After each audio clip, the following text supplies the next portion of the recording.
Well, a strong NATO alliance, that's what the Brits want. It sounds like a great idea. Who could possibly oppose that?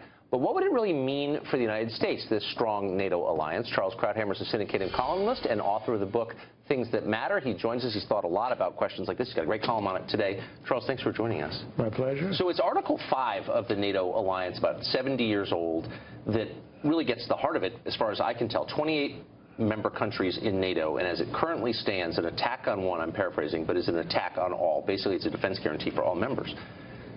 I would bet you money that Trump at one point is going to say, why would American troops guarantee the safety of, I don't know, Estonia, Lithuania, Albania, countries that, you know, aren't that important? Why would we send our troops to defend them? What would you say? Well, the Russians, the Soviets asked themselves that question every day during the 50 years of the Cold War.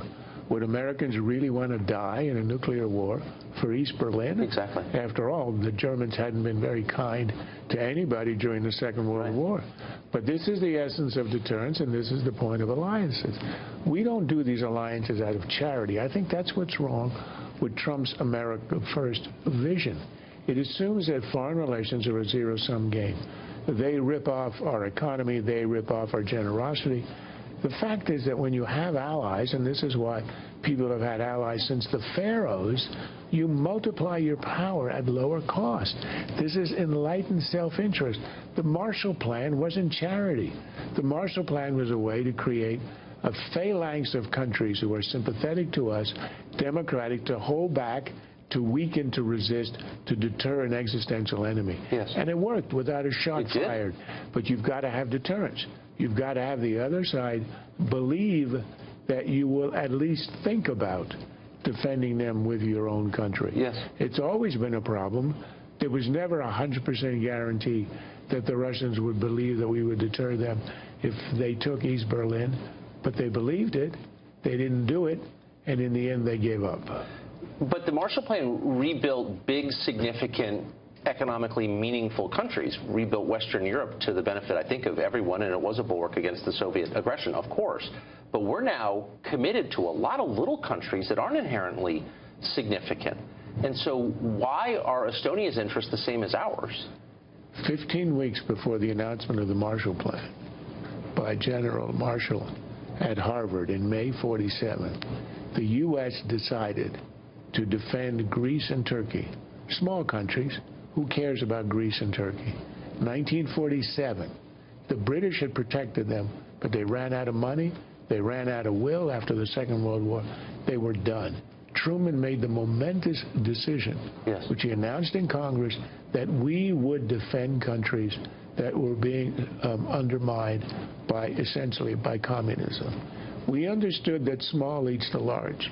Look, it was Chamberlain who said at Berlin, he said after Munich, when he made the deal with Hitler that essentially handed Czechoslovakia over to Hitler, he said, why should we care about a country, Czechoslovakia, far away of people we do not know? Right.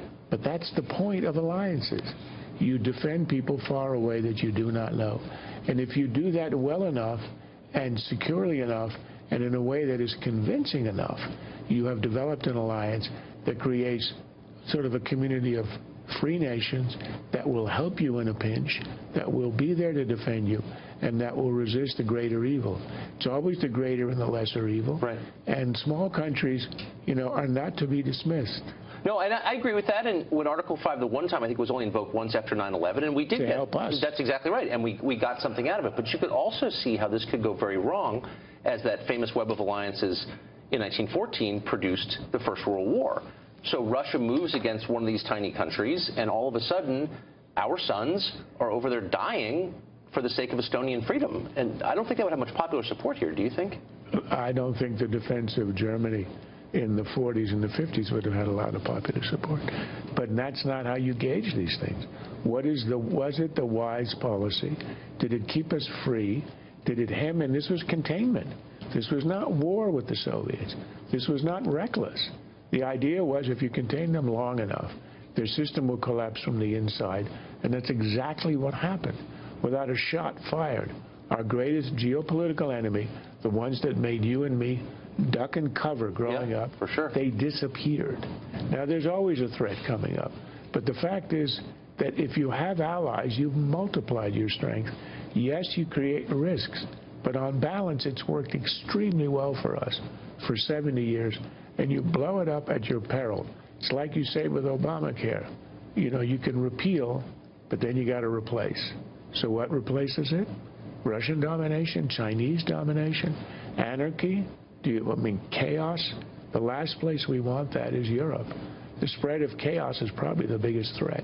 And when you have stability, you do what has maintained it for 70 years. I don't know if I buy that completely. That's the best argument I've ever heard, and you're kind of convincing me a little bit. Chaos is the worst thing. Well, if you can stop chaos, it's worth it. I'll come back and we'll finish this later. Thank you, Charles. Charles Krauthammer, thank you very much.